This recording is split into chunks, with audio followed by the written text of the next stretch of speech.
ورحمة الله.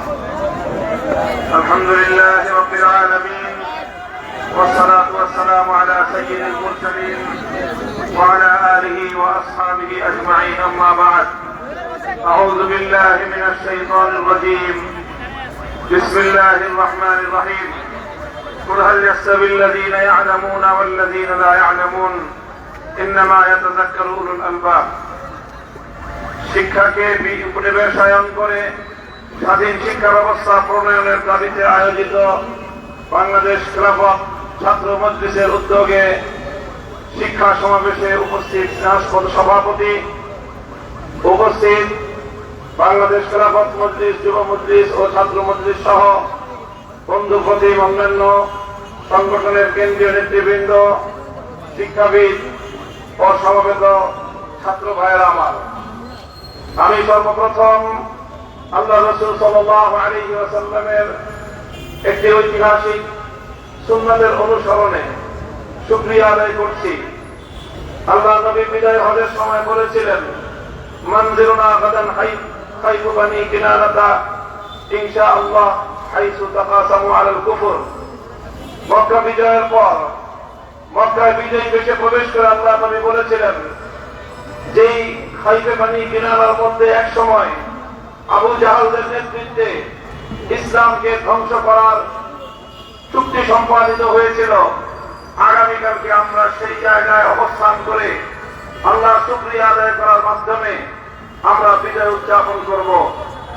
আজ আমরা 2013 সালের পর এক যুগের পরে শাহবাগ চত্বরে দাঁড়িয়ে যেখান থেকে ইসলামকে ধ্বংস করবার ষড়যন্ত্র পরিচালিত হয়েছিল, আমরা শুকরিয়া আদায় করার মধ্য দিয়ে আমরা নতুন বাংলাদেশ গঠনের বিজয়ের সূচনা করতে চাই।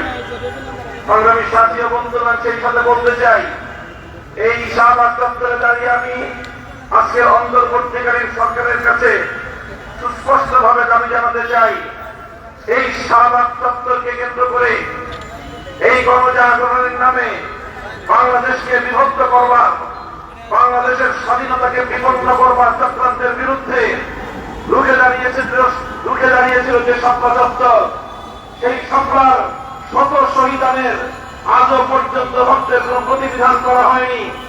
এখনো পর্যন্ত শাপলা চত্বরের বীর শহীদদের হত্যাকাণ্ডের জন্য কোন রাষ্ট্রীয় উদ্যোগ আমরা লক্ষ্য করতে পারছি না। আমি স্পষ্ট ভাষায় দাবি করতে চাই, একটি স্বাধীন তদন্ত কমিশন গঠনের মধ্য দিয়ে শাপলা চত্বরের সকল হত্যাকাণ্ডের জন্য স্বৈরাচারী খুনি শেখ হাসিনা সহ তার শাপলার সকল সহযোগী খুনিদেরকে অতি দ্রুত আন্তর্জাতিক অপরাধ ট্রাইব্যুনালে মামলা দায়েরের মাধ্যমে বিচার ব্যবস্থা নিশ্চিত করতে হবে। আমি ঢাকা বিশ্ববিদ্যালয়ের প্রবেশদ্বারে দাঁড়িয়ে স্মরণ করতে চাই নবাব স্যার সলিমুল্লাহদেরকে, যাদের ত্যাগ এবং অনুদানের ভিত্তিতে প্রতিষ্ঠিত হয়েছিল এই ঢাকা বিশ্ববিদ্যালয়। ঢাকা বিশ্ববিদ্যালয় কর্তৃপক্ষের কাছে আমাদের দাবি থাকবে, আমরা আবেদন করছি না, এখন থেকে আমরা দাবি করছি, আপনারা আমাদের দাবিগুলোকে কিভাবে মূল্যায়ন করেন আগামী দিনে সেটা আমরা পর্যালোচনা করব। আমরা মূল্যায়ন করে পদক্ষেপ এবং আমাদের কর্মসূচি আমরা নির্ধারণ করব। আপনারা রবীন্দ্রনাথের গান গান, অথচ নবাব স্যার সলিমুল্লাহদেরকে আপনারা ভুলে যান। এই ধরনের আচরণগিরি বাংলাদেশে আগামী দিনে বরদাস্ত করা হবে না। আমরা অন্তর্বর্তীকালীন সরকারের কাছ থেকে তারা এদেশে ইসলামী শাসন ব্যবস্থা প্রতিষ্ঠা করবে এই ধরনের দিবাস্বপ্ন আমরা দেখি না। তবে আমরা স্পষ্ট ভাষায় বলতে চাই, আমরা ইসলামী রাষ্ট্র প্রতিষ্ঠার জন্য যে আন্দোলন, যে সংগ্রাম করছি, আমাদের পথে বাধা হয়ে দাঁড়াবার কোন দুঃসাহসের আপনারা না দেখান। আমাদের কার্যক্রমকে ব্যাহত করে এমন কোন পদক্ষেপ আমরা বরদাস্ত করব না। ইসলামিক ফাউন্ডেশন সহ ইসলামী প্রতিষ্ঠানগুলোকে ইসলামের মূল ধারার বিপরীতে পরিচালনা করবার দুঃসাহস আমরা বরদাস্ত করব না। আমাদের একজন প্রতিনিধি রয়েছেন, ধর্ম উপদেষ্টা, ধর্মীয় সকল প্রতিষ্ঠানগুলোতে তার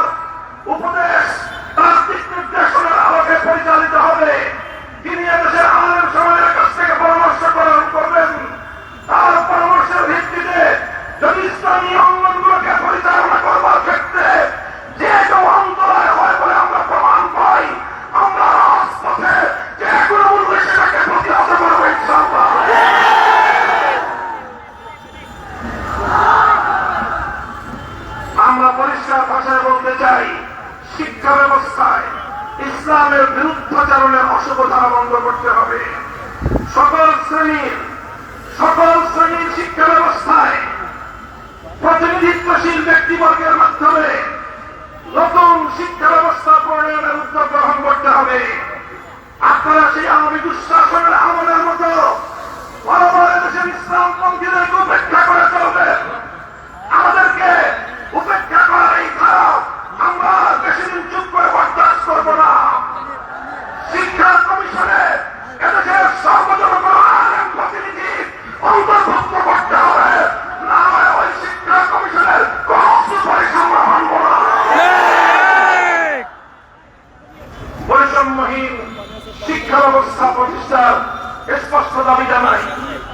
আলিয়া মাদ্রাসার শিক্ষার্থীরা তারা জাতীয় শিক্ষা ব্যবস্থায় জাতীয় সকল চাকরি বাকরির ক্ষেত্রে বৈষম্যহীন সুযোগ সুবিধা চায়। এক্ষেত্রে মেধার ভিত্তিতে সকলের জন্য সকল ব্যবস্থায় যত ধরনের বৈষম্যমূলক নীতি রয়েছে, বৈষম্যমূলক ব্যবস্থা এবং আইন রয়েছে, সেগুলো বিলোপ করতে হবে। কিছু কিছু বিভাগে অনেক পাবলিক বিশ্ববিদ্যালয়ে আলিয়া মাদ্রাসার ছাত্রদের জন্য ভর্তির সুযোগ রাখা হয় নাই। অনেক চাকরির ক্ষেত্রে বৈষম্য করা হয়। এই বৈষম্য আমরা আর কয়েকটা দিন দেখব, এরপরে আর দেখবো না। প্রতিরোধ করবো ইনশাআল্লাহ। আমাদের কওমি মাদ্রাসার ব্যাপারে আমরা তো চাকরি বাকরির কথা বলি না, তবে শুধু এতটুকু বলবো, কওমি আলেম সমাজ যেভাবে চায় সেইভাবে কওমি শিক্ষা ব্যবস্থাকে মূল্যায়ন করতে হবে। কওমি আলেম সমাজের কাছ থেকে দেশ গঠনে মেধা অনুযায়ী যথাযথভাবে রাষ্ট্রীয় সকল পর্যায়ে তাদের জন্য সেবা প্রদান করবার কর্মসংস্থানের সুযোগ নিশ্চিত করতে হবে। সংগ্রামী সাথী ও বন্ধুগণ, উপনিবেশায়নের যে কথা আজকে আমরা বলছি, আমরা দেশটাকে কলোনি হিসেবে আর দেখতে চাই না। ব্রিটিশরা আমাদেরকে এক সময় কলোনি হিসেবে ব্যবহার করেছে। ভারত আমাদেরকে কলোনি হিসেবে ব্যবহার করবার জন্য তার সেবাদাসী শেখ হাসিনাকে বছরের পর বছর আমাদের কাঁধের উপর চাপিয়ে রাখবার অপচেষ্টা চালিয়েছে। এই অপচেষ্টার পরিণাম কি হয়েছে? ভারতকে এখান থেকে শিক্ষা গ্রহণ করবার জন্য আমি উদাত্ত আহ্বান জানাবো।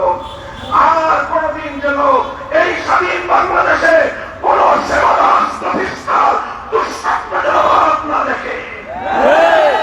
সকল সাম্রাজ্যবাদী শক্তিদেরকে আমরা স্পষ্ট সতর্কবার্তা দিয়ে দিতে চাই, বাংলাদেশ স্বাধীন হয়েছে, স্বাধীনভাবে পরিচালিত হবে, অন্য কোন সাম্রাজ্যবাদের সেবাদাস হবে না। বাংলাদেশের শিক্ষা ব্যবস্থা কোরআন ও বিজ্ঞান ভিত্তিক শিক্ষা ব্যবস্থা চলবে, বিজ্ঞান ভিত্তিক শিক্ষা চলবে। বিজ্ঞান ভিত্তিক বিজ্ঞানী যে বিজ্ঞান বিভাগের বাইরে বিশেষ করে কলা অনুষদের যতগুলো শিক্ষা ব্যবস্থা রয়েছে, সব জায়গাগুলোতে হিন্দুত্ববাদ সহ নাস্তিকবাদ, পশ্চিমা সাম্রাজ্যবাদের সকল অনুসরণ বাদ দিয়ে কোরআন ভিত্তিক কলা অনুষদের ইসলাম ভিত্তিক প্রতিটি শিক্ষার নৈতিকতাকে সেইভাবে ঢেলে সাজাতে হবে। নতুন করে কারিকুলাম তৈরি করতে হবে, স্বাধীন বাংলাদেশ গঠন করতে হবে। সংগ্রামী সাথী ও বন্ধুগণ, সর্বশেষ আমি উদাত্ত আহ্বান জানাতে চাই, যত অন্যায় বিচার বহির্ভূত হত্যাকাণ্ড চলছে, এই হত্যাকাণ্ড অবিলম্বে বন্ধ করতে হবে। যারা রাজপথ থেকে আন্দোলনের মধ্য দিয়ে উপদেষ্টা হয়েছেন, আপনাদেরকে বলি, আমরা আপনাদের সহযোগী, আন্দোলনে ছিলাম সহযোগী, সংগ্রামে ছিলাম সহযোগী, প্রতিবাদের বিরুদ্ধে লড়াইয়ের মাঠে ছিলাম আমরা সহযোগী। এখন এই ক্রান্তিকালে রাষ্ট্র পরিচালনায় আমরা আপনাদেরকে সহযোগিতা করতে চাই। আমাদের কথা যদি কানে তুলবার মতো ফুরসত আপনাদের না থাকে, কান পর্যন্ত কিভাবে পানি পৌঁছাতে হয় সেই পথ কিন্তু আমাদের জানা আছে। আমি বিশেষ করে এই তথ্য উপদেষ্টা নাহিদ সাহেবকে সতর্ক করি। আমি তার দৃষ্টি আকর্ষণ করে বলতে চাই, আজ ফাঁসিবাদ বিলোপ হওয়ার ১৩ মাসের মাথায় আমার বিরুদ্ধে অনলাইনে ফেসবুক কর্তৃপক্ষ সহ ইউটিউব কর্তৃপক্ষ সহ অঘোষিত নিষেধাজ্ঞা জারি করে রেখেছে। আমার নিউজ কভার করে এই পর্যন্ত বাংলাদেশে প্রায় শতাধিক জাতীয় নিউজ পোর্টাল তারা রেস্ট্রিকশনের শিকার হয়েছে। আপনারা ওখানে বিলাসিতা করেন, বিলাসিতা করেন। ওই সংগ্রামের বিরুদ্ধে সংগ্রামী আমাদেরকে আমাদের সমস্যাগুলোকে সমাধান করবার কোন চিন্তা আপনাদের নাই। আপনারা উপদেষ্টা পরিষদ রাষ্ট্র পরিচালনা করতে পারবেন না আমাদের সহযোগিতা ছাড়া। আমার এই বক্তব্যের ২৪ ঘন্টার মধ্যে যদি আপনারা কোনো ব্যবস্থা গ্রহণ না করেন, আমরা আপনাদের বিরুদ্ধে ব্যবস্থা গ্রহণ করতে বাধ্য হব।